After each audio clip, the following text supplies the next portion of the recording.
우리 다 같이 평화에서 나누겠습니다.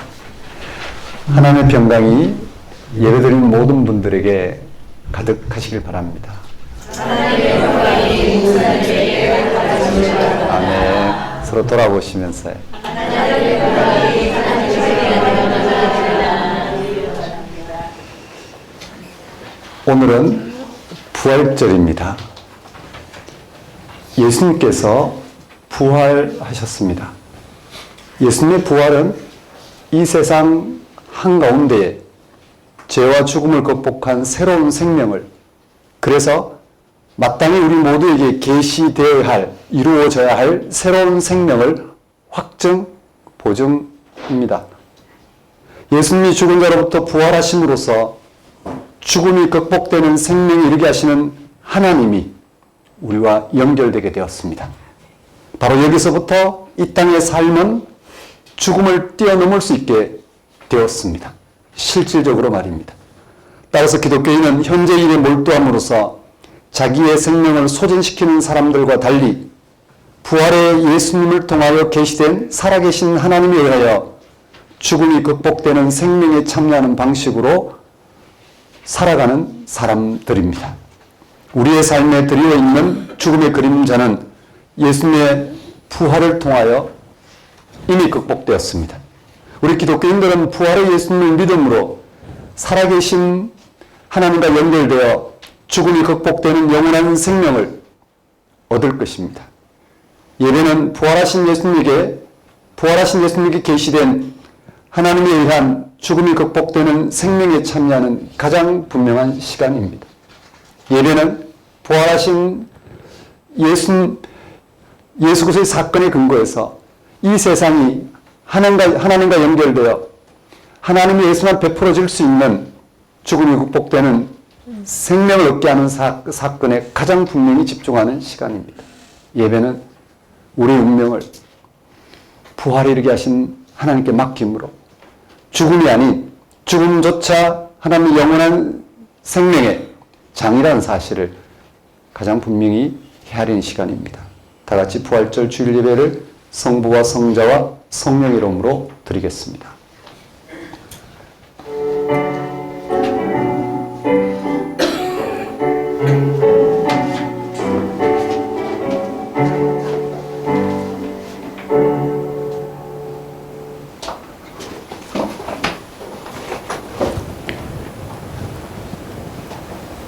베드로가 입을 열어 말하되 내가 참으로 하나님은 사람의 외모를 보지 아니하시고 각 나라 중 하나님을 경외하며 의를 행하는 사람은 다 받으시는 줄 깨달았도다. 만유의 주 되신 예수 그리스도를 말미암아 화평의 복음을 전하사 이스라엘 자손들에게 보내신 말씀 곧 요한이 그 세례를 반포한 후에 갈릴리에서 시작하여 온 유대에 두루 전파된 그것을 너희도 알거니와 하나님이 나사렛 예수에게 성령과 능력을 기름 붓듯 하셨으며 그가 두루 다니시며 선한 일을 행하시고 마귀에게 눌린 모든 사람을 고치셨으니 이는 하나님이 함께 하셨습니다. 우리는 유대인의 땅과 예루살렘에서 그가 행하신 모든 일의 증인이라. 그를 그들이 나무에 달아 죽였으나 하나님이 사흘 만에 다시 살리사 나타내시되 모든 백성에게 하신 것이 아니요 오직 미리 택하신 증인 곧 죽은 자 가운데서 부활하신 후 그를 모시고 음식을 먹은 우리에게 하신 것이라. 우리에게 명하사 백성에게 전도하되 하나님이 살아있는 자와 죽은 자의 재판장으로 정하신 자가 곧 이 사람인 것을 증언하게 하셨고 그에 대하여 모든 선지자도 증언하되 그를 믿는 사람들이 다 그의 이름을 힘입어 죄 사함을 받는다 하였느니라. 창조와 부활의 능력이신 하나님만이 우리를 죄와 죽음으로부터 부활 생명의 세계로 불러내시어 하나님의 영광에 참여하게 하실 유일한 분이십니다. 예수님을 죽은 자로부터 불러일으키시어 죄와 죽음의 삶의 방식에 빠져있던 우리에게 참되고 영원한 생명을 희망할 수 있게 하신 하나님 아버지를 이 시간 찬양합니다. 예수님을 통한 부활의 기쁨이 이 땅에 드리워지는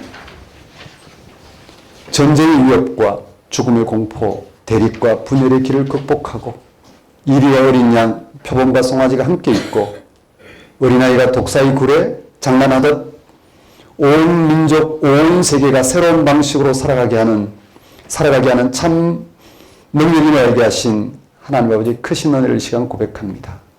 우리가 부활의 주님으로 인하여 우리 현재와 미래를 포함한 전체 운명을 하나님께 맡기고 이 땅에서 하나님의 참 평화를 누리며 살아가도록 불러주신 하나님 아버지를 이 시간 경배합니다. 하나님 아버지, 예수님과 연합하여 예수님 안에서 드러난 하나님의 은혜를 헤아리고 그 은혜를 삶의 토대로 삼게 하소서. 한 주간 예수 그리스도 안에서 새롭게 시작한 삶을 알아보고 거기에 삶의 토대를 둔 성숙한 삶을 살게 하소서. 무엇보다 그런 삶이 완성될 순간을 기다리는 거룩한 소망으로 세상을 향한 고유한 소명을 감당하는 삶을 살게 하소서. 예수님 이름으로 기도드립니다. 다 같이 경배의 찬송 20장 찬양 드리겠습니다.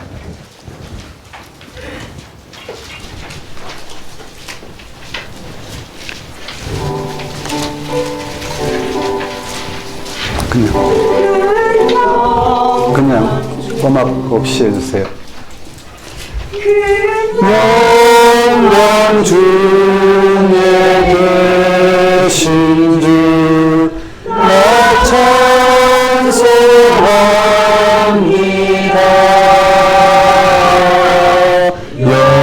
영원히 계신 주님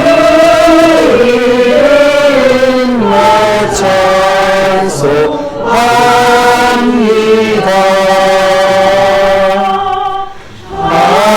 한없이 크신 능력을 나 찬송합니다.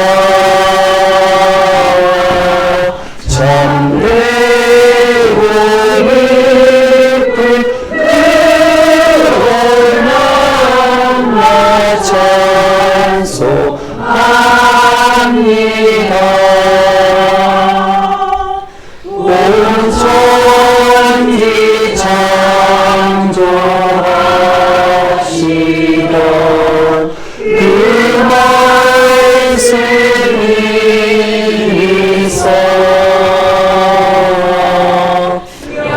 영원히 변치 않는 줄만 믿사옵니다. 그 온유하신 주인성 날 불러주시고 그 품에 주시니 나 찬송합니다.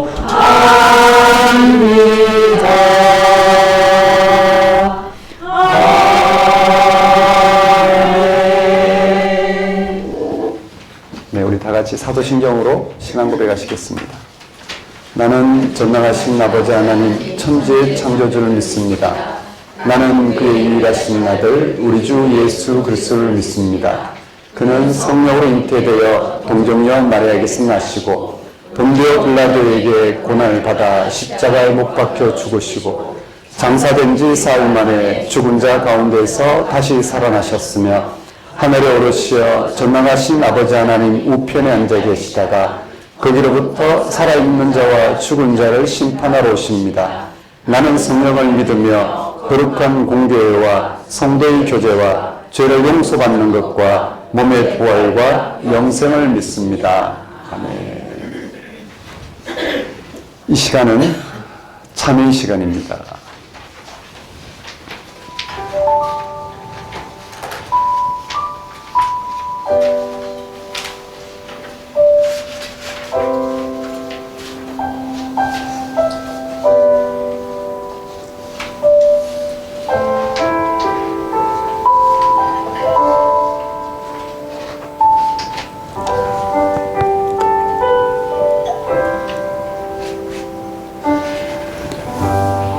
우리는 현재 부활절을 기념하고 있습니다.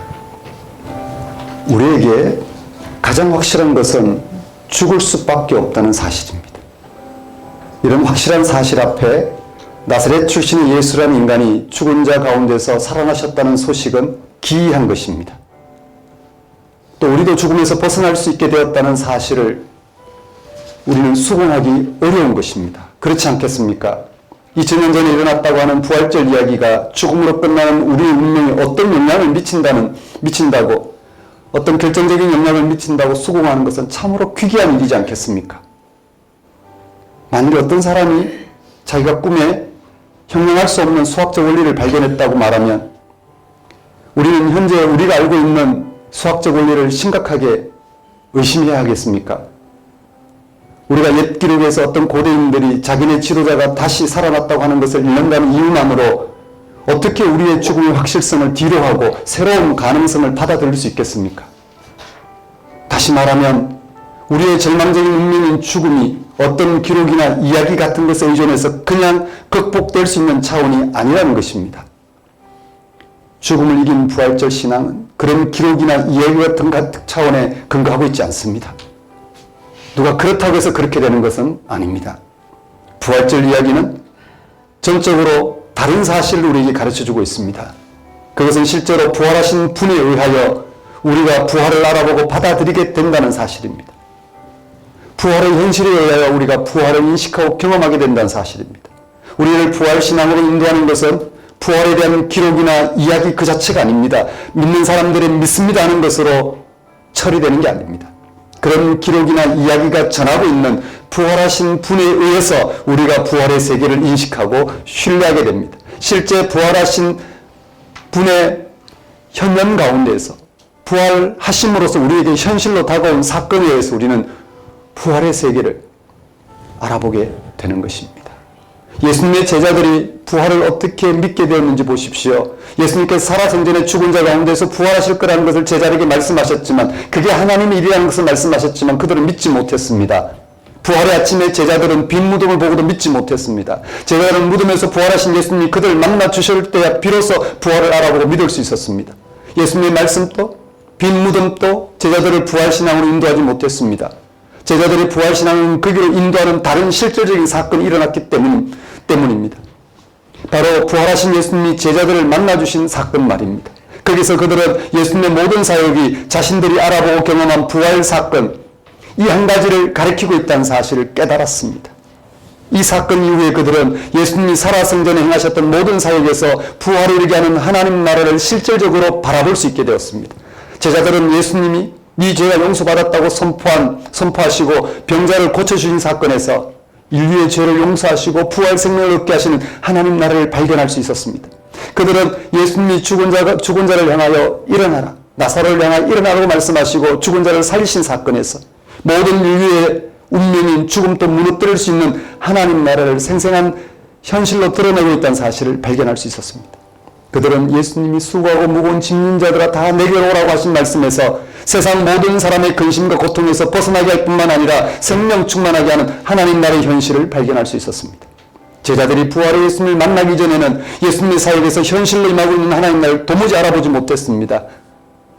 그런데 부활의 예수님을 만난 후에는 예수님의 모든 사역에서 현재하는 하나님 나라를 확실히 알아볼 수 있었습니다. 가려졌던 눈이 열린 것입니다. 병자를 치료하고 공경에 처한 자를 도와주고 죄인을 용서하며 새로운 삶을 부여하신 예수님의 사역들이 그들에게 투명해졌습니다. 이전에는 예수님의 사역과 그 결과 골고다의 십자가 죽음에 처해진 예수님의 운명이 도무지 이해되지 않고 오히려 예수님을 의심하고 떠났는데 이제는 그렇지 않습니다. 너무나 분명하고 너무나도 그럴 수밖에 없는 그분의 고유한 사역이었고 운명이었다는 것을 알게 되었습니다. 예수님이 지상에서 살고 제자들과 일상생활을 같이 하는 동안 그들은 사실상 이해하지 못했던 것을 분명히 깨달았습니다. 제자들은 지금까지 그들과 함께 하셨지만 어떤 분인지를 도무지 몰랐던 예수님을 오해하고 잘못 믿었던 예수님을 확실하게 믿게 되었습니다.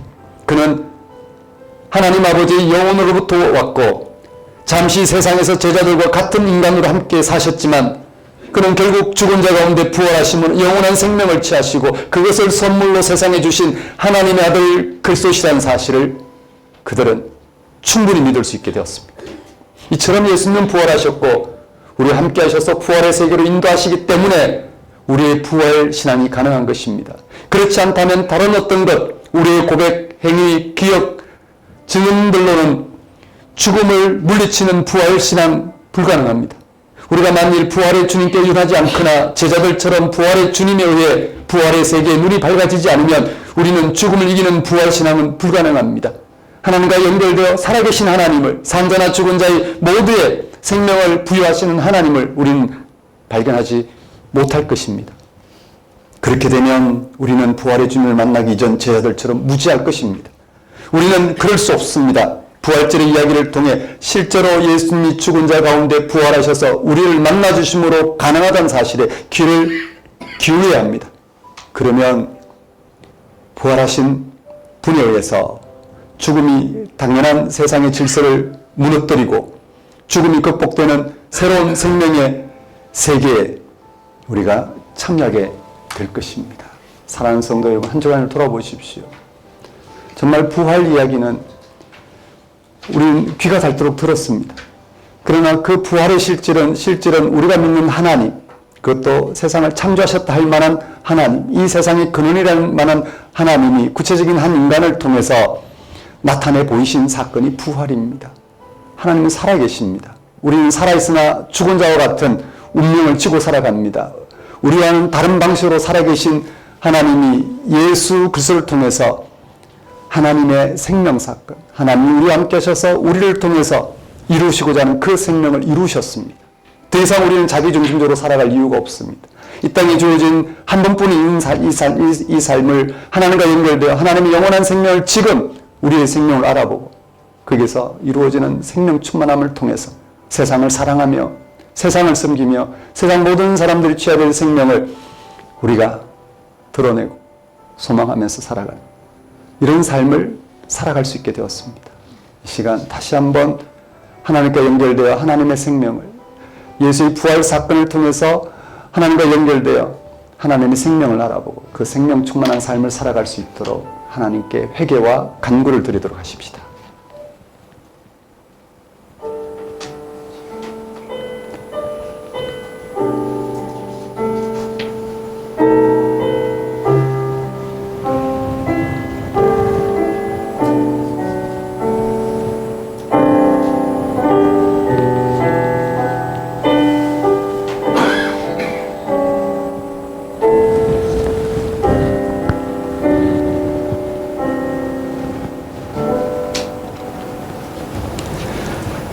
하나님 아버지, 하나님이 약속하신 대로 예수를 죽은 자 가운데 살리심으로 이 세상을 향한 하나님의 생명이 실질적으로 어떤 차원인지를 나타내시고 그 생명 가운데 살아계신 하나님이 우리와 연결되어 우리로 하여금 예수를 통해 드러난 하나님의 영원한 생명, 죽음이 극복되는 생명, 우리를 세상에 나게 하신 그 능력으로 우리의 유한한 삶을 온전하게 하실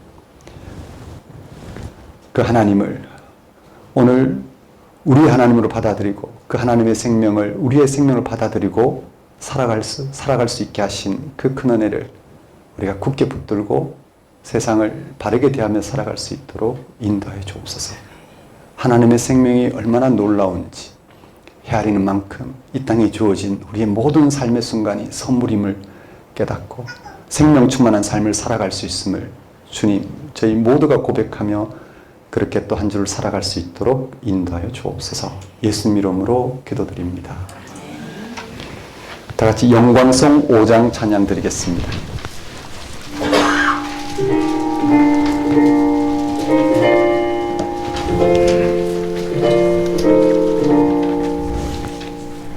이 전직한 마음을 내라 주시는 주와 전능성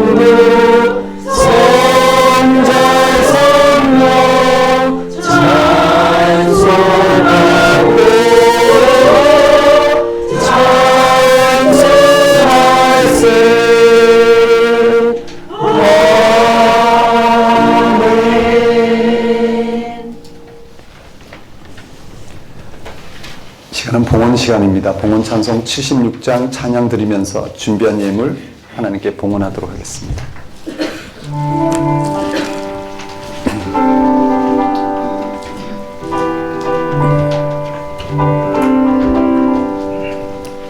창조의 주 아버지께 감사 찬송 드립니다. 부름받은 자녀들이 주의 전에 함께 모여 찬송하고 기도하며 몸과 마음을 위해서 주께 예배 드리오니 아버지여 받으소서.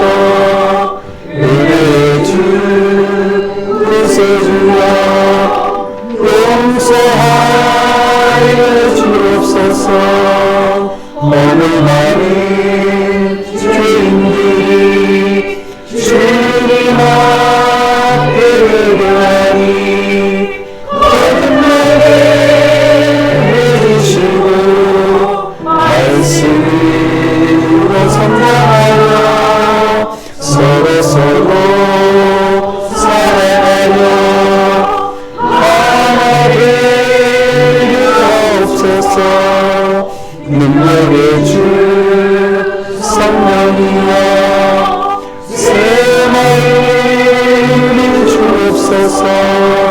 구원받은 성도들이 주의 성령 충만하여 분노하신 주의 복이 땅 끝까지 전하여 하늘나라 세우도록 능력을 이끄소서.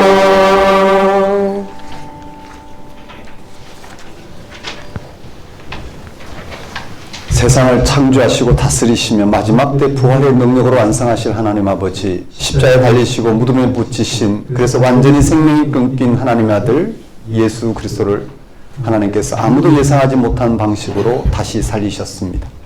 우리의 벌거벗은 영혼은 너무 초라하여 예수님의 부활을 온전히 이해하거나 깨닫지 못할 때가 많으나, 하나님께서 우주 역사에서 유이례적으로 행하신 부활의 능력이 온 세상에 차고 넘침을 믿습니다. 죄와 죽음에 처한 한순간에 불과한 우리의 삶에 하나님의 아들인 예수님을 통해서 영원한 생명의 능력인 부활의 빛을 비춰주신 하나님이 앞선 부활의 증인들의 증언을 통하여 우리도 그 부활에 완전히 의탁해서 살아가게 하십니다. 성령의 임재로 예수님의 부활 능력에 사로잡혀 거짓 생명이 무엇인지, 생명을 파괴하는 악한 힘이 무엇인지, 소유와 경쟁과 자기 업적을 통해서만 삶을 확인하도록 부추기는 오늘의 악한 시대정신이 무엇인지 분별하게 하시어 생명의 풍성함을, 하나님이 고유한 그 생명의 풍성함을 누리게 하시니 우리가 어찌 하나님의 은혜를 이 시간 고백하지 않을 수 있겠습니까? 하나님 아버지, 이러한 하나님의 다스림 가운데 살아가게 하신 하나님의 크신 은혜를 이 시간 고백합니다. 우리의 모든 필요를 채우신 하나님께 감사의 영광을 돌리는 것은 우리의 마땅 행할 바이며, 또한 지극한 기쁨을 말고 하나님 앞에 들고 나온 우리의 예물과 헌신을 받아주소서. 그리고 생명의 주 앞에, 그 신비 앞에, 그 약속과 미래 앞에 다만 일치하는 삶, 순종하는 삶을 살게 하소서. 예수님 이름으로 기도드립니다. 교회 소식을 전하겠습니다. 작은 교회 여러분 안녕하십니까? 현재 우리는 작은 교회로 살아가고 있습니다. 작은 교회는 성경이 증언하는 하나님을, 그 하나님의 생명을 우리의 생생한 현실로 알아보고 그 하나님께, 그 하나님의 생명에 우리의 삶의 토대를 두고자 살아가는 신앙인들을 가리킵니다. 교회의 출발은, 교회의 신앙의 출발은 성경이 증언하는 하나님의 생명 사건이었습니다. 세상이 줄 수 없는 그런 하나님만이 줄 수 있는 그 생명 사건에 붙들려 이 세상, 유한한 세상 안에서 서로 자기중심적으로 생명 다툼을 하고 있는 그런 세상의 자리에서 내려와 모든 이들에게 풍성한 하나님 생명을 우리가 알아보고 거기에 토대를 두고자 한, 그래서 그렇게 살아가게 된 신앙이 교회의 신앙입니다. 우리는 교회의 신앙을 더욱 분명히 하고자 작은 교회로 살아갑니다. 작은 교회는 교회가 늘 자기 정체성을 밝힌 대로, 교회가 늘 그 출발과 그 목표를 분명히 해온 대로 우리는 성경이 증언하는 하나님의 생명을 알아보고 거기에 토대를 두고자 합니다. 그게 작은 교회 신앙 여정입니다. 여러분에게 작은 교회로 살아가는 여러분 한 사람 한 사람이 교회라는 사실을 붙드시고 하나님만이 여러분을 교회되게 하시고 교회로서의 생명 충만하게 하다는 사실에 일치하셔서 그렇게 여러분의 신앙과 삶을 돌아보시는 신앙 여정이 되셨으면 좋겠습니다.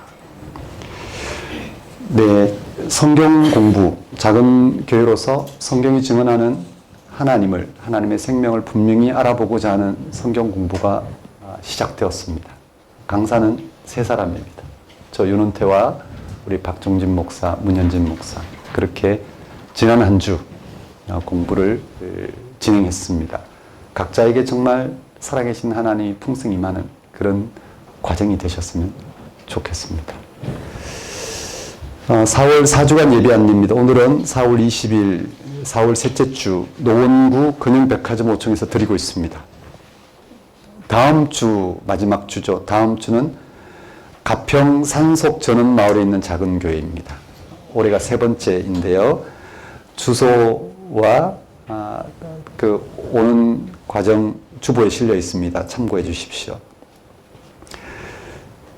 2025년 작은 교회 함께하는 다음 세대 신앙 탐구 6번째 시전 안내입니다.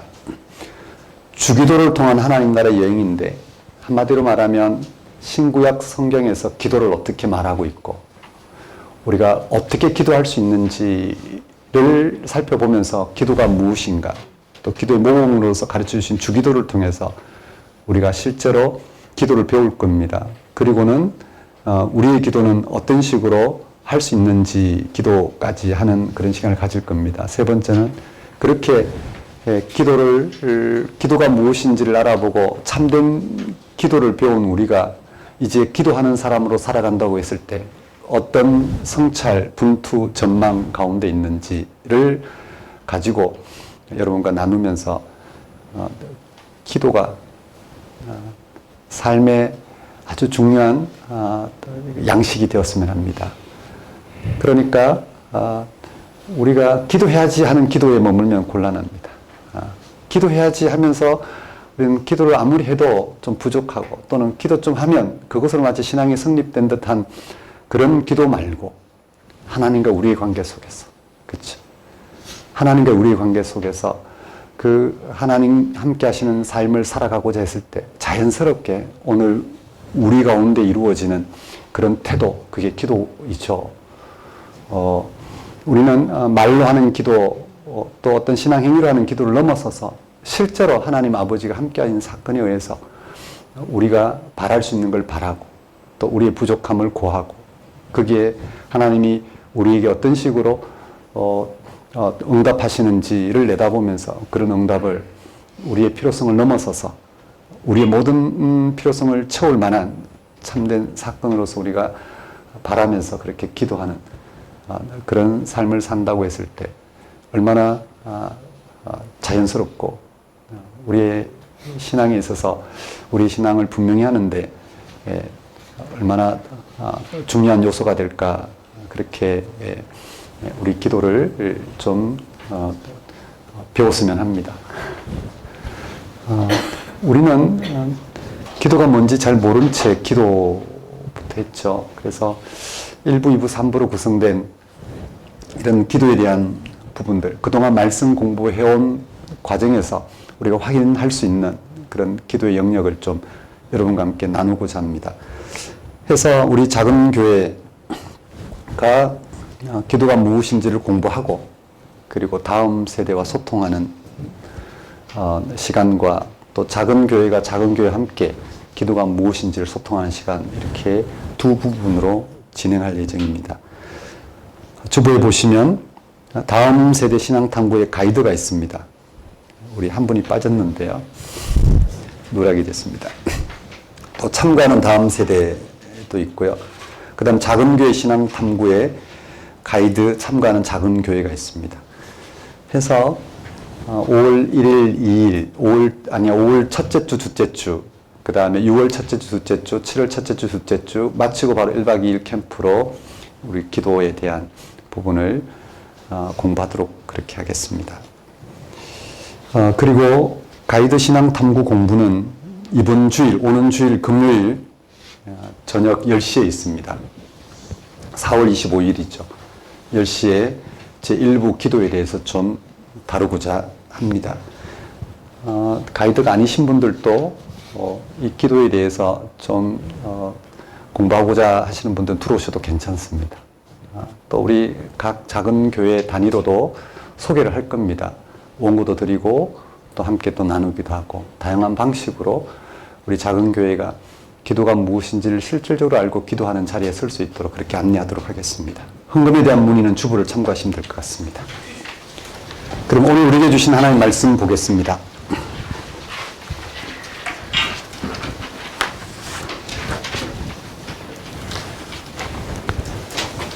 네. 오늘 우리에게 주신 하나님 말씀은 요한복음 20장 1절에서 18절까지 말씀입니다.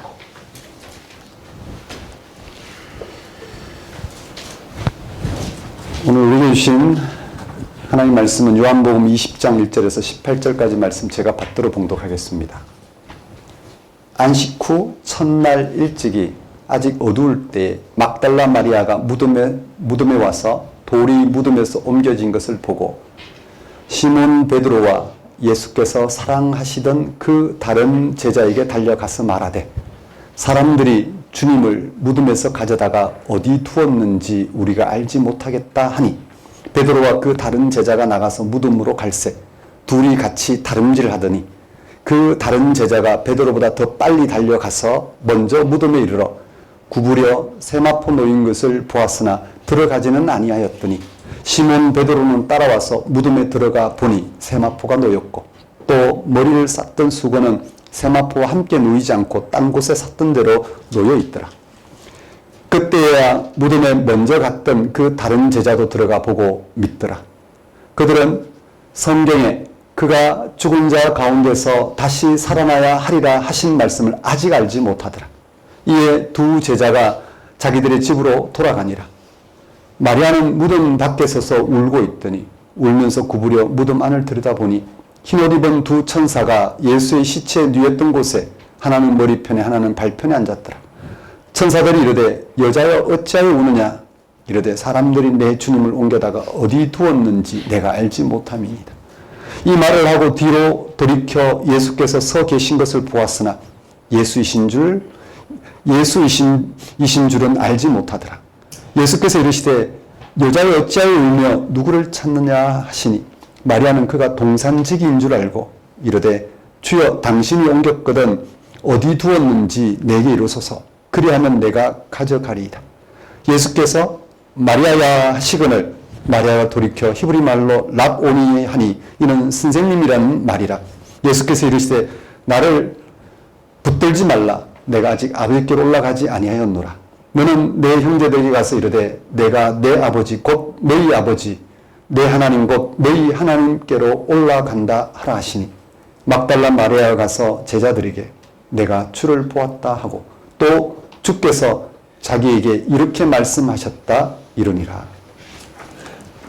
하나님 아버지, 오늘 선포된 말씀을 통하여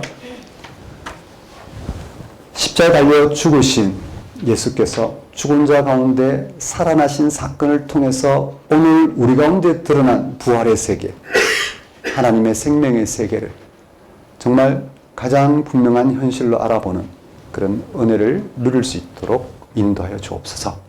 예수님 이름으로 기도드립니다.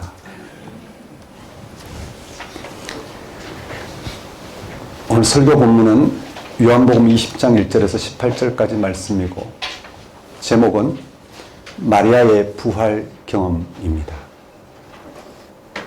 오늘은 부활절입니다.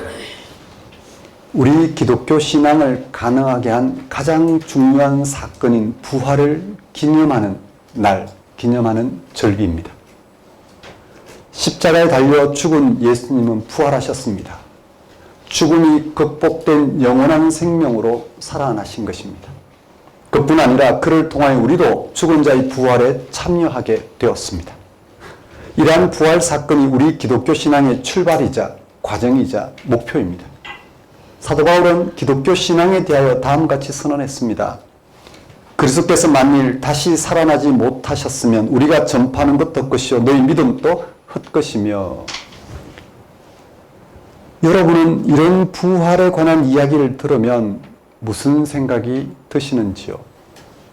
어떤 분들은 예수님의 부활을 전하는 성경 그대로 믿으면 되는 게 아닌가 할 것입니다. 하지만 어떤 분들은 아무리 믿고 싶어도 일단 부활 사건이 이해가 안 된다고 생각하는 분들도 있을 것입니다.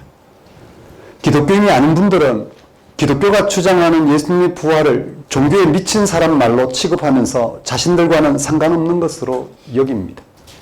그럴 수밖에 없을 것입니다. 한번 생각해 보십시오.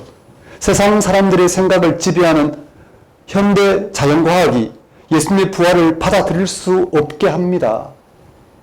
또 그들이 살아가는 세속사회가 부활신앙과는 관련 없이 돌아갑니다.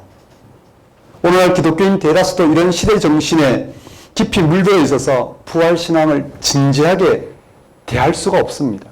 진지하게 대하지 않습니다. 우리는 어떻게 우리 신앙을 성립하게 하는 부활을 진지하게 대할 수 있을까요?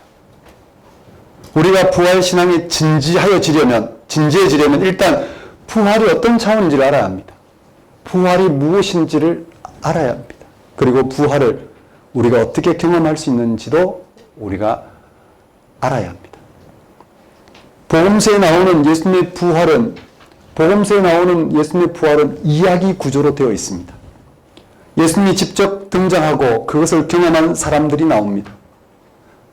고린도전서, 바울 서신 중에 고린도전서 15장에 나오는 부활 이야기는 부활과 관련하여 기독교 신앙이 부활의 증인들에 의해 가능하였고 부활이 어떤 차원인지에 대한 신학적 진술입니다. 부활을 오해하지 않도록 우리 이 세계 내에서는 도무지 알아볼 수 없는데 하나님에 의해서 예수 그리스도에 드러난 그 부활 사건이 무엇인지를 우리가 알아볼 수 있도록 안내하는 그런 해명에 해당합니다. 나머지 신약 성경은 예수님의 부활을 직접 언급하지 않고 그 배경에 두고 있습니다. 복음서는 예수님의 부활 이야기를 두 형식으로 전하고 있습니다. 하나는 예수님이 죽어 묻혔던 무덤이 비었다라는 것입니다.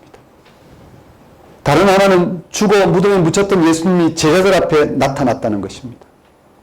이 두 형식은 예수님의 부활을 알아보는 데 아주 중요합니다. 제자들이 빈 무덤을 보았다라는 것. 제자들이 빈 무덤을 보았다는 것은 오늘 우리가 예수님이 부활하셨다는 소식을 들은 것과 같은 사건입니다.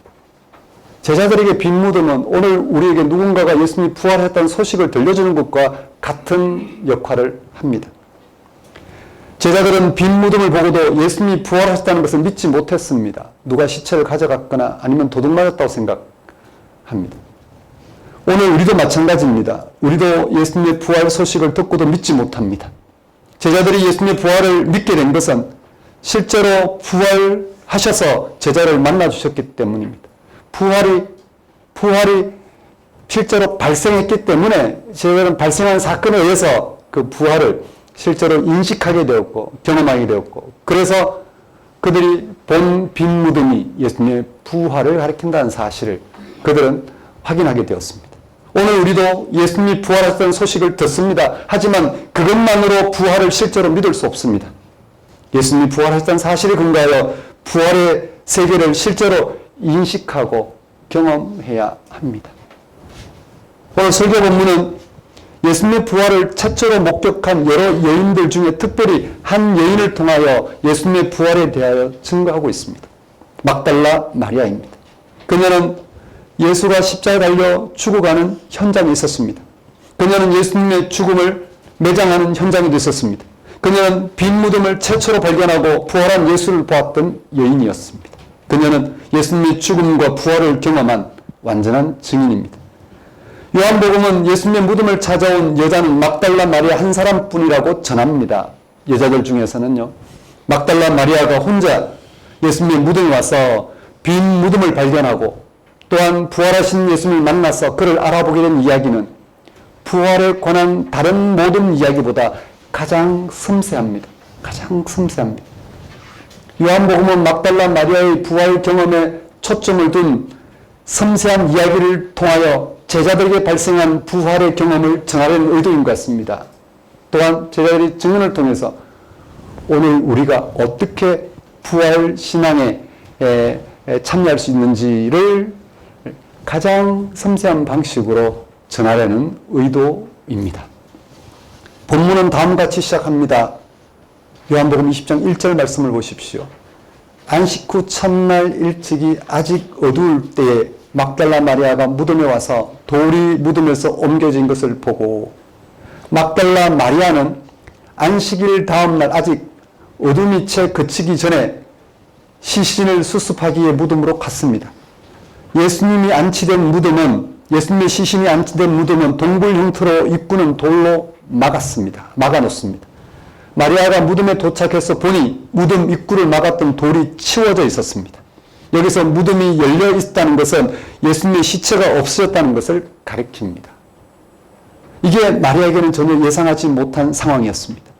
누가 시체를 가져가지 않았다면 있을 수 없는 일이라 생각한 마리아는 이 사실을 베드로와 요한으로 추측되는 다른 한 제자에게 달려가서 다음같이 전합니다. 본문 2절입니다. 사람들이 주님을 무덤에서 가져다가 어디 두었는지 우리가 알지 못하겠다라고 말입니다. 베드로와 요한은 달리기 시합을 하듯 무덤으로 달려갔습니다. 요한이 먼저 무덤에 도착했지만 무덤 안으로 들어가진 않았습니다. 베드로가 도착할 때까지 그는 열린 무덤을 확인하고 무덤 밖에서 안으로 들여다보면서 시체를 샀던 세마포만 놓여 있는 것을 보았습니다. 베드로가 도착해서 먼저 무덤 안으로 들어갔습니다. 마리아가 전한 대로 무덤 안에는 예수님의 시체는 없었고 시체를 샀던 세마포만 남아 있었습니다. 요한도 베드로를 뒤따라 들어가서 이를 눈으로 확인하고는 예수님의 시체가 없어졌다는 마리아의 말을 믿을 수 있었다고 합니다. 빈 무덤을 발견한 제자들은 당황스러웠을 것입니다. 그들은 빈 무덤을 보면서도 예수님이 부활했다는 사실을 조금도 알아챌 수가 없었습니다. 마치 우리가 예수님이 부활했다는 소식을 듣고 그게 도대체 무엇인지 알아챌 수 없는 것과 같은 것입니다. 공생애 중에 예수님이 고난과 십자가 죽음을 당한 후에 죽은 자 가운데 사흘 만에 살아날 것을 말씀하셨지만 그것을 실질적으로 받아들이지 못했습니다. 그들은 빈 무덤 앞에서 예수님의 부활을 생각도 못했습니다. 그것을 9절에 다음과 같이 설명합니다. 그들은 성경에 그가 죽은 자 가운데서 다시 살아나야 하리라 하신 말씀을 아직 알지 못하더라. 분명히 빈 무덤은 예수님이 부활하셨다는 사실을 가리킵니다. 그렇게밖에 표현할 수 없습니다. 그러나 제자들은 빈 무덤을 보고도 예수님의 부활을 알아채지 못하고 누군가가 시체를 가져갔다고 생각했습니다. 이후에 부활하신 예수님이 제자들에게 나타난 다음에야 비로소 거기서 무슨 일이 일어났는지 그리고 왜 예수님의 무덤이 비었는지를 분명하게 알게 되었습니다. 마치 우리가 예수님이 부활하셨다라고 믿습니다라고 고백하지만 그게 무엇인지 잘 모르는 우리가 성경의 증언을 통해서 바르게 부활의 세계에 직면해서 그것을 우리가 인식하고 경험했을 때 부활했다는 차원이 그저 이 세상에서 흔히 사용하는 그런 말과는 그런 내용과는 그런 사건과는 질적으로 다른 거였구나. 살아계신 하나님만이 하실 수 있는, 아니 창조주만이 할 수 있는, 아니 하나님이라고 할 수 있는 그분만이 할 수 있는 그런 생명의 차원이구나 라고 인식하는 것처럼 말입니다. 예수님의 부활을 가리키는 빈 무덤 이야기를 세상 사람들이 들으면 어떻게 생각할까요? 세상은 이런 소식을 더 이상의 설명이 제시되지 않는 한 익숙한 세상 질서 안으로 받아들이려고 하지 않을 것입니다. 우리는 죽은 자들이 일반적으로 자기의 무덤을 벗어나지 못하는, 결코 스스로 벗어날 수 없는 이런 세계에서 단 한 번의 삶의 기회를 얻고 살아가고 있습니다. 만약 무덤이 비었다는 소식이 들린다면 사람들은 분명히 시체를 도둑맞은 것으로 생각할 것입니다. 또는 무덤에 묻힌 사람이 실제로 죽은 게 아니라 그냥 죽은 것처럼 보였다가 죽지 않고 살아나서 무덤에서 벗어났다고 생각할지 모릅니다. 이 세계는 애초부터 죽음이 당연한 방식의 질서를 유지하고 있었습니다. 이 세계는 어느 누구도 죽음 너머를 바라보지 못했기 때문에 죽는다는 사실이 기정사실이었습니다. 그래서 사람들은 이 세계가 당연히 죽음으로 끝나야 한다는 것을 오히려 안정적으로 생각하고 그것을 불안하게 할 것 같은 새로운 토대를 거부합니다. 말하지 마라. 믿을 수 없다. 그게 우리가 사는 세상과 무슨 관계가 있나? 시간 아깝다. 라고 처리합니다. 정말로 죽음으로 끝나는 세상을 새롭게 하는 토대는 우리에게 가장 필요한 것인데도 말입니다. 들으려고 하지 않습니다. 죽음이 지배하는 이 세상에 가장 필요한 것은 죽음이 극복되는 차원입니다. 그런데도 그런 세계를 알아보려고 하지 않습니다. 사람들은 죽음으로 끝나는 세상의 질서에 대한 익숙한 생각에서 벗어나게 할 새롭고 결정적인 토대를 막무가내로 거부합니다. 왜냐하면 그런 토대는 우리가 이 세상에서 경험하는 익숙한 궤도를 벗어나게 하여 오히려 불안하게 한다고 생각하기 때문입니다. 우리의 삶을 흩트린다고 생각합니다. 우리의 삶의 농도를 흐린다고 생각합니다. 사람들은 죽음으로 끝나는 세상을 당연하게 여기고 죽음으로 끝나는 세상 사례에만 매달린 채 끝없는 욕심으로 살아가는 세상을 전부로 여기는 것을 안정적으로 생각하고는 삶의 성취로 생각하고 삶의 만족으로 생각하고는 그런 세상에서 그런적으로 벗어나는 것을 오히려 불안하게 생각합니다. 헛되게 생각합니다. 하지만 오늘 우리 기독교는 예수님의 부활 사건을 가리키는 빈 무덤 소식에 대해서 저는 그렇게 생각하지 않습니다. 그와는 완전히 반대로 우리는 그것을 기뻐하고 있습니다. 왜냐하면 우리는 여인들과 제자들이 이상하게 생각했던 그 사건의 의미를 알고 있기 때문입니다. 우리는 부활하신 예수님이 제자를 만나주셔서 부활의 세계에 참여하게 함으로 부활의 기쁨을 누리게 하신 그 제자들의 복음 선포를 통해서 예수님의 무덤이 왜 비었는지를 알고 있습니다. 우리가 사도들의 복음 선포를 믿는다면 예수님의 빈 무덤은 예수님이 부활하셨다는 확실한 증거가 될 수 있습니다. 그런데 여기서 우리가 주의해야 할 것은 예수님의 빈 무덤은 그것 자체만으로는 부활의 증거가 될 수 없다는 것입니다. 다른 말로 말하면 누군가가 예수님이 부활하셨다 믿어라 라고 하는 것만으로는 부활의 증거가 될 수 없다는 것입니다. 마치 우리가 예수님이 죽은 자 가운데 부활했다는 소식을 듣고 믿습니다라고 고백하는 것만으로 부활의 증거가 될 수 없는 것 같습니다. 우리의 부활신앙은 빈 무덤 그 자체보다 예수님이 제자들에게 살아있는 자로 보이셨다는 사실과 연결되어 있습니다. 그런데도 빈 무덤은 우리의 부활신앙을 위해서 의미가 있습니다. 예수님의 빈 무덤은 예수님의 부활을 설명하는데 아주 중요한 역할을 담당합니다. 빈 무덤 이야기는 예수님이 제자들에게 나타나셨다는 것은 빈 무덤이 가리키는 실제적인 죽음으로부터 발생하신 것이지 그것과 관계없는 어떤 혼돈과 같은 사건이 아니라는 것을 분명히 하는 것입니다. 이는 예수님은 실제로 죽었다는 사실, 흔히들 말하는 세상에서 죽었다가 무덤에서 살아났다는 것은 그건 죽음이 아닙니다. 죽음은 끝나는 겁니다. 이 세상에 더 이상 복귀 불가능한 사건을 죽음이라고 합니다. 우리가 저 사람 분명히 의학적으로 죽었다라고 숨통이 끊어졌다고 했는데 살아나는 경우를 우리는 다 해명할 수 없지만 그건 아직 죽지 않은 것입니다. 죽었다고 말하더라도 죽지 않은 것입니다. 죽음은 이 세상에서 완전히 복귀 불가능한 사건을 말합니다. 그런데 빈 무덤은 예수님이 실제로 죽었다는 사실을, 죽은 자 가운데 실제로 머물러 계셨다는 사실을 분명히 합니다. 마치 우리가 빈 무덤 같은 예수가 부활하셨다는 사실을 들었을 때 그는 죽은 자 가운데서 부활하셨다 앞에 분명히 수식어를 붙이는 것과 같은 차원입니다. 세상에서 좀 정치적으로 실패했다가 다시 성공 재기하는 것을 부활했다. 사업 실패했다가 좀 괜찮아진 걸 부활했다. 죽을 뻔했다가 살아난 것을 부활했다라는 차원과는 질적으로 다른 사건이라는 것을 우리는 수식어로 사용하듯이 죽은 자 가운데 사용하듯이 초기독교가 부활을 전하는 방식이 빈 무덤은 완전히 죽었던 예수가 완전히 죽음으로 끝난 예수가 다른 방식으로 다른 생명 방식으로 살아나셨다는 것을 전제하고 있는 것입니다. 빈 무덤은 예수님의 현현을 예수님의 무덤이 갑자기 비었기 때문에 벌어진 여자들의 환각이 아니라 실제 죽었던 자에게 일어난 어떤 사건이라는 것을 분명히 하고 있습니다. 예수님의 빈 무덤은 예수님의 부활이 썩을 육체가 썩지 않은 것으로의 변화에 대한 사실을 증명합니다.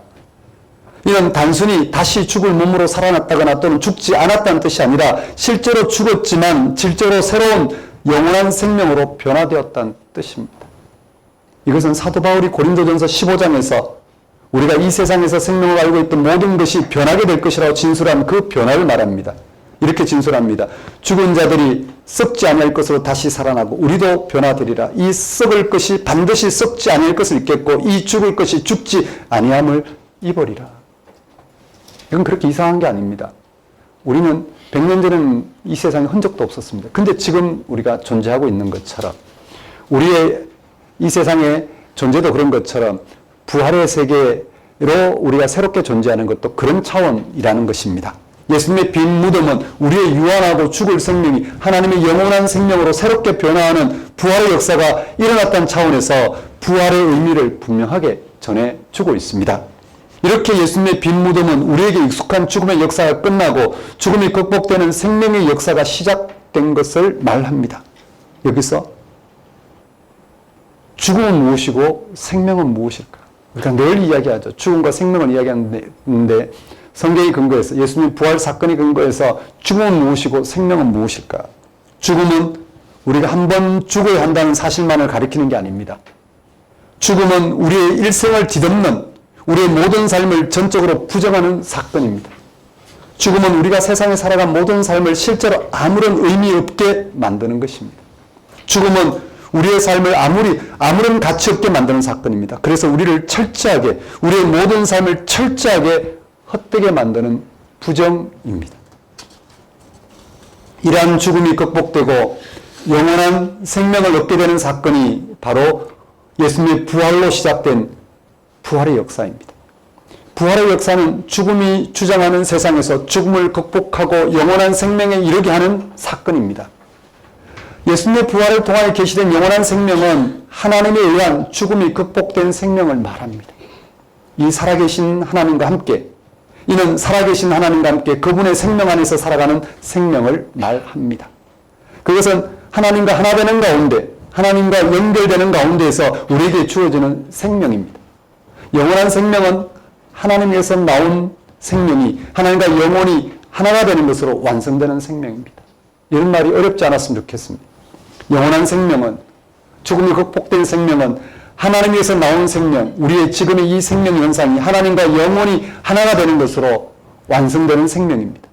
그것은 죽음을 통해 맞이하는 자연적 종말을 넘어서 존재하는 생명이요. 더는 죽을 수 없고 더는 죽지 않을 생명입니다. 영원히 계속되는 생명입니다. 이러한 영원한 생명이라는 길이 예수의 부활을 통하여 이 세상 안에서 발생했습니다. 바로 부활의 역사입니다. 우리가 참여하는 지금의 세상을 창조주 하나님이 시작하셨듯이 영원한 생명이라는 부활의 역사도 하나님이 예수님의 부활을 통하여 시작하신 것입니다. 아니, 인류의 소망이 바로 여기 있는데도 우리는 그것을 인정하려고 하지 않습니다. 온갖 방식의 이 세상 질서를 내서 그걸 엿보려고 하지 않습니다.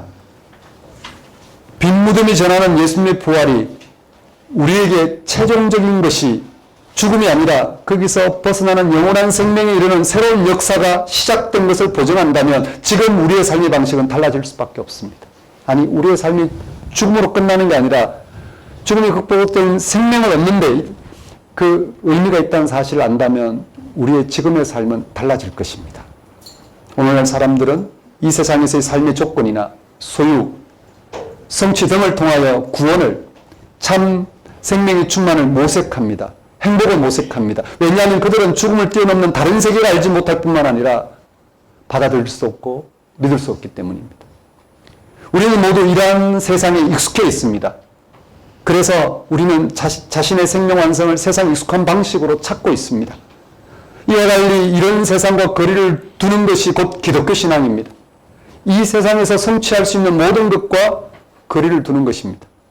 또는 죽음의 역사에 머물지 않고 영원한 생명을 얻기 위한 부활의 역사에 참여하고자 하는 것이 기독교 신앙이기 때문입니다. 기독교 신앙은 이 세상이 줄 수 없는 하나님만이 줄 수 있는 생명을 얻고자 출발한 것이 기독교 신앙이기 때문입니다. 이렇듯 예수님의 빈 무덤이 전하는 부활은 이 세상에서의 생명 차원을 새롭게 설정하고 새 판을 짜는 사건입니다.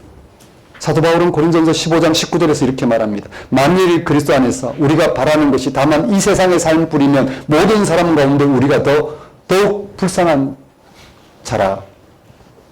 결국 이 세상에서 모든 것들은 죽고 사라지기 때문에 지금 당장 우리의 운명을 결정할 것 같은 크고 작은 일들이 생명의 의미를 부여하지 못합니다. 따라서 우리가 일상에서 벌어지는 크고 작은 일들을 지나치게 겁먹거나 두려워할 필요가 없습니다. 그게 마음을 빼앗길 필요가 없습니다. 우리는 예수님의 부활을 통하여 지금의 세계가 죽음이 극복되는 새로운 세계로 나아간다는 것을 알게 되었습니다. 그렇다면 이제 우리는 당연히 부활의 역사에 참여함으로 죽음을 이기는 힘과 또 그 죽음을 이기는 그리스도에게 나타난 하나님의 생명에 참여하는 삶을 살 수 있어야 합니다. 죽음의 역사를 끝장내고 죽음이 극복되는 영원한 생명을 얻게 하신 부활의 역사에 참여하는 삶을 우리는 살아갈 수 있어야 합니다. 문제는 우리가 어떻게 예수님의 부활을 알아볼 수 있느냐 하는 것입니다. 알아봐야 되지 않겠습니까? 믿습니다라고는 해결되지 않습니다. 믿습니다 고백한 사람과 그렇지 않은 사람과 별 차이가 없습니다. 실제 부활의 신앙에 참여할 수 있어야 합니다. 제자들과 그 기독교인들은 어떻게 예수님의 부활을 알아보게 되었을까요? 그래서 죽음의 역사가 아닌 생명의 역사, 죽음으로 끝나는 역사가 아닌 부활의 세계에 참여하는 부활의 역사에 그들은 참여할 수 있었을까? 베드로와 요한이 돌아간 후 마리아만 혼자 무덤에 남아 있었습니다. 거기서 울다가 무덤 안을 들여다봤습니다. 그런데 이상한 것을 보게 되었습니다. 흰옷 입은 두 천사가 예수님의 시체에 누웠던 곳에 한 천사는 머리편에 다른 천사는 발편에 앉아 있었습니다. 그 천사들이 마리아에게 왜 우느냐고 묻습니다. 마리아는 베드로와 요한에게 했던 똑같은 대답을 합니다. 사람들이 예수님의 시체를 옮겨다가 어디에 두었는지 알지 못해서 라고 합니다. 본문 13절 후반절에 보십시오. 사람들이 내 주님을 옮겨다가 어디 두었는지 내가 알지 못함이니이다. 바로 그 순간에 마리아는 인기척을 느꼈는지 뒤를 돌아봅니다. 거기에 예수님이 계셨습니다. 마리아는 그가 예수님인 줄 몰라봤습니다. 예수님은 마리아에게 천사와 비슷한 말을 또 하십니다. 왜 우느냐? 누구를 찾느냐? 15절 전반절 말씀이죠. 예수께서 이르시되 여자여 어찌하여 울며 누구를 찾느냐 하시니 마리아는 예수님을 동산지기로 말하자면 공동묘지 관리인으로 착각했습니다. 마리아는 동산지기로 착각한 그에게 다시 예수님의 시체 이야기를 합니다. 당신이 시체를 옮겼으면 어디에 두었는지 자기에게 알려달라고 말입니다. 우리는 여기서 막달라 마리아가 예수님을 전혀 알아보지 못했다는 사실에 주목해야 합니다. 평소에 예수님을 잘 알고 있던 마리아가 지금 그에게 말씀하신 예수님을 즉시 알아보지 못했다는 것은 부활하신 분의 외적 형연이 이전의 익숙한 모습과는 달라서 알아보기 힘들 정도로 분명하지 않았다는 뜻입니다. 마리아가 예수님을 동산지기로 착각했다는 본문의 표현은 초기 기독교인의 부활에 대한 증언에 반대한 유대인들이 주장했던 일종의 풍자입니다. 그런 걸 반영하고 있죠. 유대인들은 제자들이 부활하신 예수님을 본 것이 아니라 무덤을 지키던 동산지기를 예수님과 혼돈했을 뿐이라고 주장하며 초기 기독교의 이 예수님의 부활 이야기를 그들은 거절했습니다. 따라서 예수님이 살아나셨다는 주장은 거짓이라고 했습니다. 요한복음은 그것에 대하여 이렇게 반론합니다. 막달라 마리아가 그 사람을 처음에는 동산지기로 생각했지만 그러나 곧바로 예수님이라는 사실을 알게 되었다고 말입니다. 그녀는 어떻게 그 사실을 확인할 수 있었을까? 확신할 수 있었을까? 마리아가 알아보지 못한 부활의 주님은 마리아의 이름을 불렀습니다. 16절 말씀을 보십시오. 예수께서 마리아야 하시거늘 그 말씀을 듣는 순간 마리아는 갑자기 자기 이름을 부르는 이가 예수라는 사실을 알아보았습니다. 마리아는 랍오니라고 대답했습니다. 그 단어는 히브리 말로 선생님이라는, 예수님이 가리킨 선생님이라는 뜻이었습니다. 마리아가 부활하신 예수님을 알아본 것은 실제로 부활하신 예수님이 마리아에게 나타나서 그녀를 부르며 만나주셨다는 사실에 근거하고 있습니다. 이처럼 우리도 부활하신 예수님을 알아보려면 예수님이 죽은 자 가운데 부활하셨다는 사실, 그리고 부활하신 예수님이 우리를 부르고 계시다는 사실을 먼저 알고 있어야 합니다. 그래야지 흉내내지 않습니다. 믿습니다고 처리하거나 이 세계 내의 시대 정신에 국한해서 이런저런 모습으로 부활을 세상적인 어떤 모습으로 대체하려고 하는 시도를 내려놓게 됩니다. 부활의 증인들을 통하여 예수님은 부활의 차원에서, 즉 삶과 죽음 너머에서 우리를 부르고 계십니다. 모든 개인 한 사람 한 사람을 향해 부르고 계십니다. 문제는 우리가 그것을 인식하지 못하는 방식으로 살아가기 있다는 것입니다. 우리는 이 시대 정신에 죽어야만 하는 운명 아래에서 이 시대 정신이 구하고 있는 그런 세상살이 열망에 떨어져 있기 때문에 우리는 우리의 모든 존재 근거인 하나님이 우리 가운데 행하시고자 하는 그 생명 사건을 예수를 통해서 생생한 현실로 드러냈고, 그를 통해서 지금 우리에게 나타나고 계시고 그걸 알아볼 수 있는 방식으로 부르고 계시다는 사실을 우리는 집중하지 못하고 있습니다. 그렇지만 이런 부르심을 우리는 그렇게 너무 근성으로 듣습니다. 세상의 요구와 죽음의 두려움이 너무 강해서 우리는 우리 이름을 부르며 실질적으로 우리를 만나주시는 예수님에게 집중할 수가 없습니다. 신앙인들도 마찬가지입니다. 신앙생활에 바빠서 부활하셨다는 사실, 그래서 그분이 우리에게 부활의 주로서 우리를 만나주심으로 그 부활의 세계를 우리의 생명의 세계로 인식하게 한다는 사실에 귀를 기울일 여력이 없습니다. 그러나 예수님의 부르심이 우리의 삶과 죽음에 대한 고정관념을 뚫고 우리에게 다가오는 순간들이 있습니다.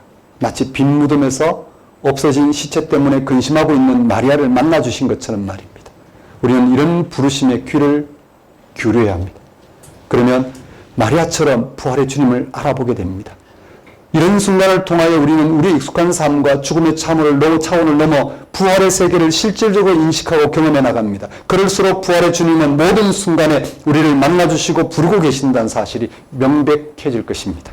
이렇게 부활하신 예수님을 알아본 마리아는 예수님을 붙들려고 했습니다. 예수님이 마리아에게 하신 말씀을 보면 그렇습니다. 예수님은 자신을 붙들지 말라고 했습니다. 17절입니다. 나를 붙들지 말라. 내가 아직 아버지께로 올라가지 아니하였노라. 너는 내 형제에게 가서 이르되 내가 내 아버지 곧 너희 아버지, 내 하나님 곧 너희 하나님께로 올라간다 하라. 마리아는 왜 예수님을 붙들려고 했을까요? 그리고 예수님 왜 자신을 붙들지 말라고 하시면서 승천 이야기를 하셨을까? 천사, 승천, 이 모든 표현 방식은 예수님의 부활 사건을 간접적으로 나타내고 있는 것입니다. 그런 어떤 실체를 말하려고 하는 게 아니라 예수님의 부활의 차원이 하나님의 임재로 가능하고 또 하나님과 함께 하시는 차원이라는 것을 말하고 있는 성경적 표현이라고 생각하시면 됩니다.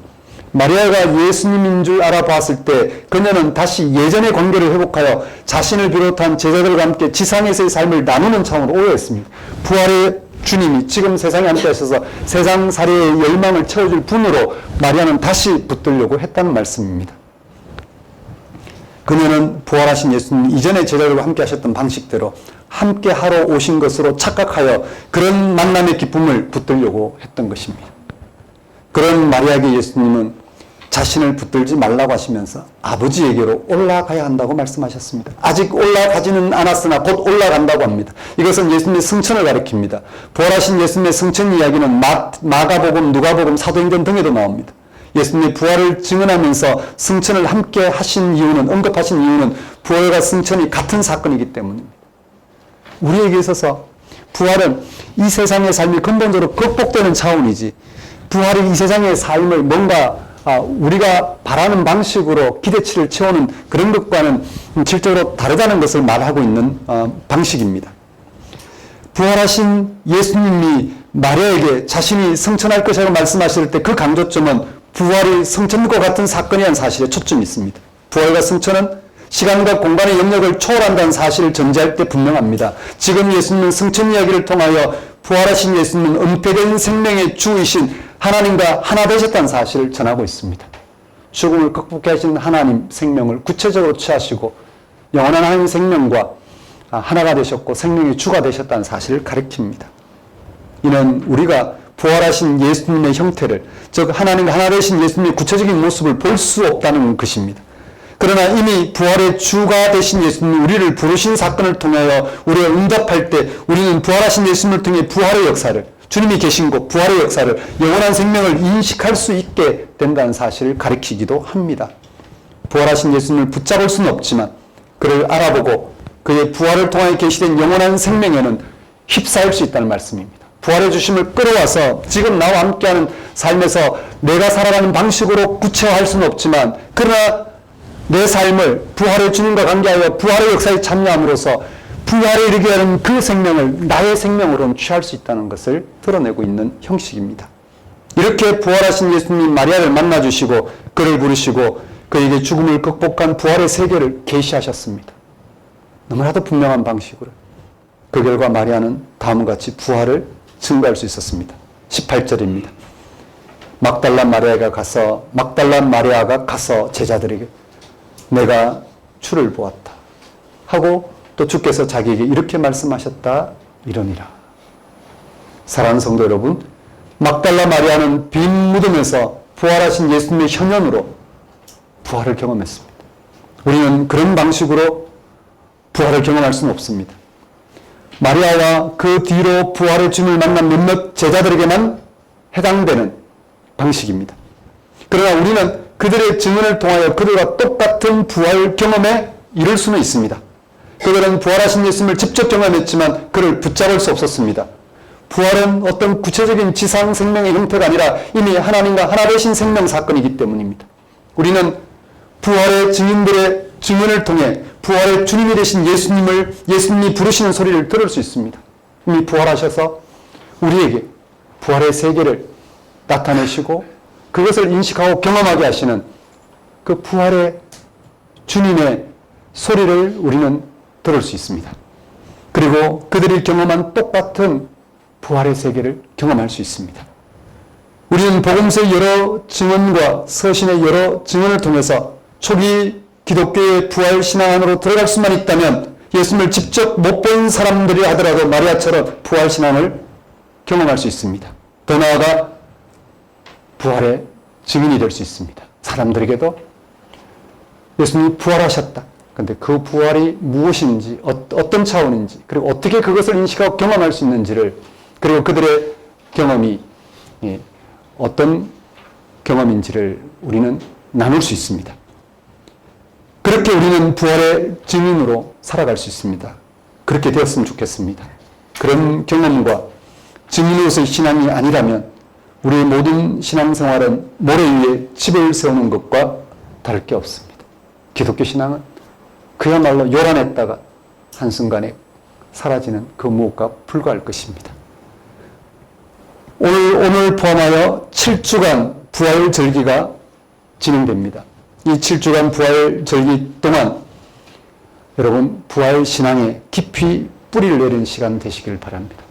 정말 부활 소식이 가져다주는 부활의 실체에 다 그 부활 신앙에 뿌리를 내림으로써 부활 경험만이 아니라 부활의 증인으로 살아가는 그런 충분한 시간 되시기를 권면드립니다. 기도드리겠습니다. 하나님 아버지, 이 시간 선포된 말씀을 통하여 예수님이 부활하셨다는 사실의 실체적 진실을 알아보고 거기에 근거하여 정말 그런지 안 그런지, 정말 예수님이 부활하셨는지, 그 부활이 어떻게 우리의 생명 사건이 되는지를 알아보고 부활하셨다는 이 소리가 세상에 호황되지 않고 이 세상을 생명 충만하게 할 뿐만 아니라 이 세상을 선물로서 지금 같은 세상이 아닌 정말 사랑으로 대할 만한 그런 세상의 능력이 된다는 사실을 우리가 알아보고 분명히 전할 수 있도록 주님 저희를 인도하여 주옵소서. 예수님 이름으로 기도드립니다. 다 같이 일어나셔서 들단의 찬양 167장 찬양 드리겠습니다.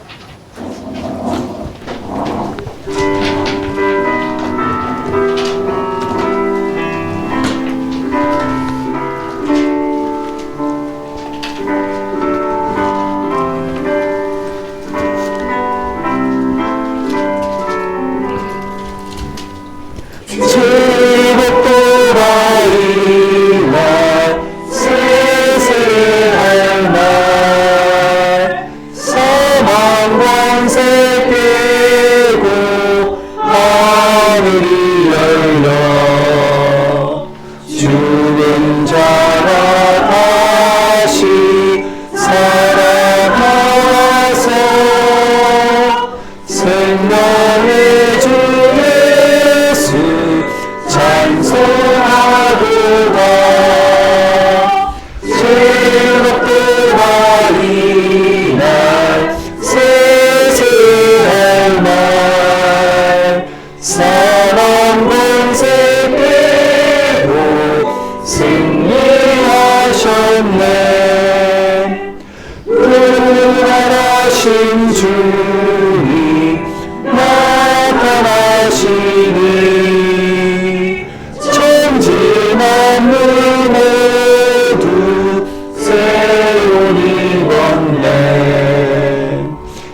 이제는 우리 주 예수 그리스도의 은혜와 하나님의 무한하신 사랑과 성령님의 교통하심, 부활 증인들의 증언을 통해 부활하신 주님의 현실에 참여하여 부활을 경험하며 부활의 증인으로 살아가고자 결단한 주의 백성 위에 영원히 함께 하시기를 축원합니다.